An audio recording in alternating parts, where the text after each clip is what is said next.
Hello everyone. In the last video we studied the paraphrasing of each stanza of the poem The Road Not Taken by Robert Frost. Now we are going to deeply study the literary devices that have been used in the poem. First of all, what are literary devices? You can look here down. Literary devices are essential tools that a poet uses to create rhythm, enhance a poem's meaning, or intensify a mood or feeling. So the literary devices are essential elements that a poet uses in his or her poem to enhance a poem's meaning.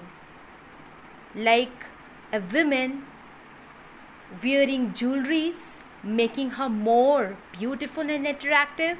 Same here, we can say that literary devices are the jewels that are being used by a poet to beautify, to enhance a poem's meaning and beauty, to intensify a mood or feeling of the readers.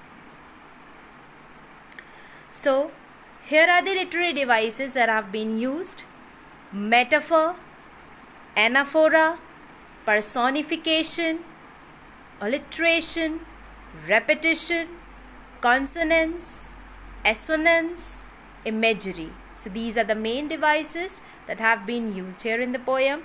We are going to study it deeply now.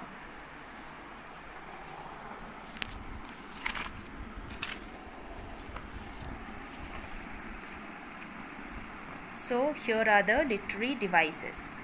The first literary device here is metaphor.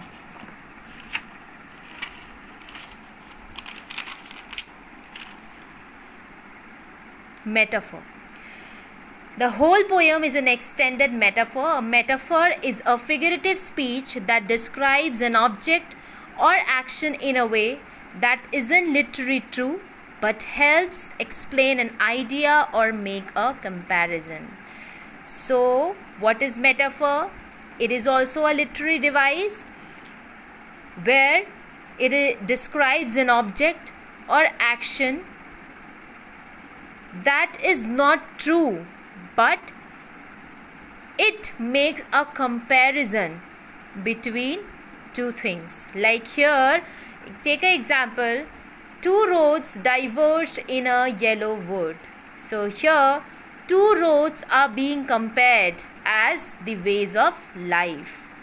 So two roads here, and whole poem is being extended in this line only: two roads diverge in a yellow wood, and whole poem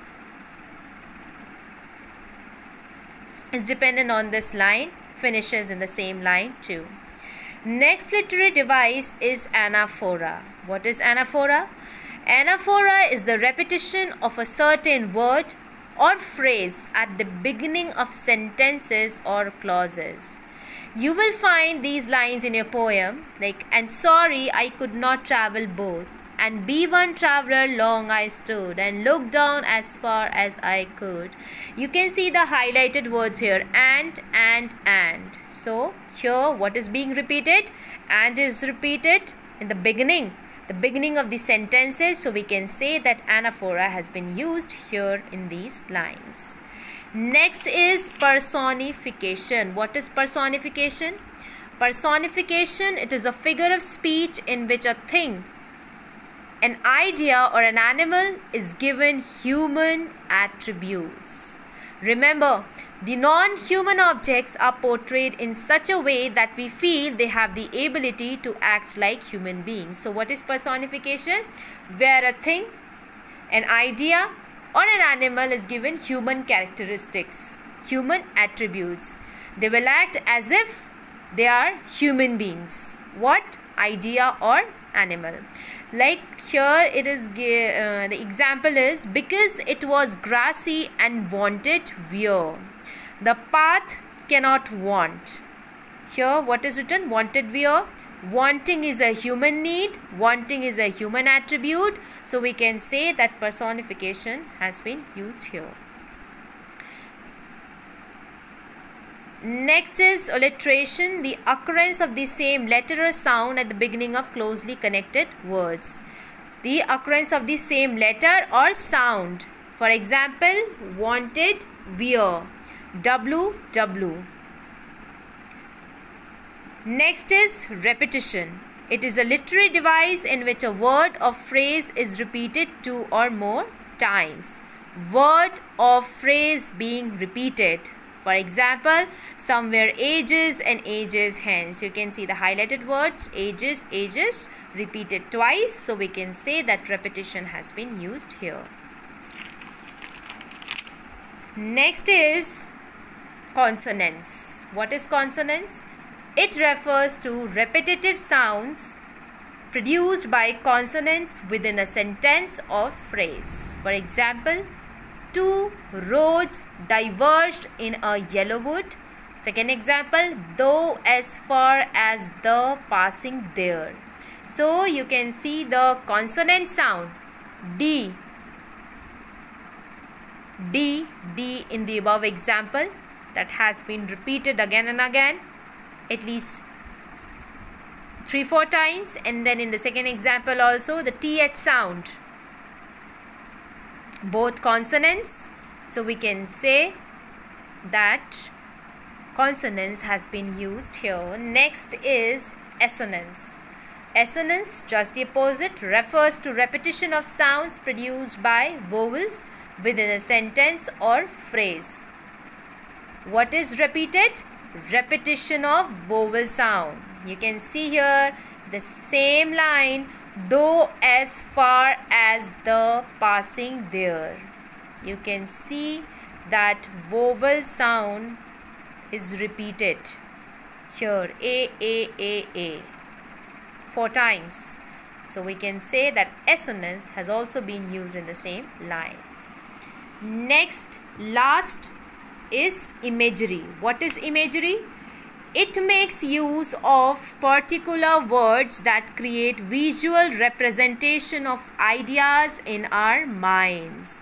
So what is imagery? It's like an imagination. It's like an imagination. That poet uses certain words, certain lines, certain imaginative words that creates an image in the mind of the readers.